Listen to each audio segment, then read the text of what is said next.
Hello everyone, my name is Pakistan.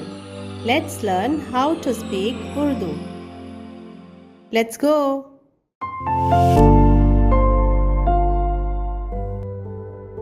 और अरवादी और समारी और हमाती पैदा हुए और बाद में कनानी कबीले फैल गए।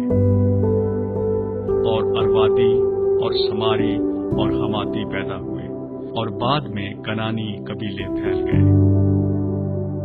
और अरवादी और समारी और हमाती पैदा हुए और बाद में कनानी कबीले फैल गए। और अरवादी और समारी और हमाती पैदा हुए और बाद में कनानी कबीले फैल गए। और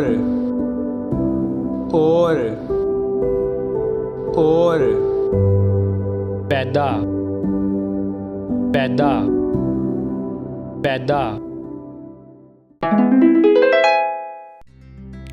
और अरवादी और समारी और हमाती पैदा हुए और बाद में कनानी कबीले फैल गए। और अरवादी और समारी और हमाती पैदा हुए और बाद में कनानी कबीले फैल गए।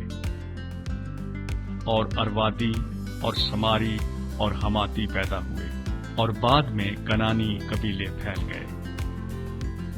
और अरवादी और समारी और हमाती पैदा हुए और बाद में कनानी कबीले फैल गए।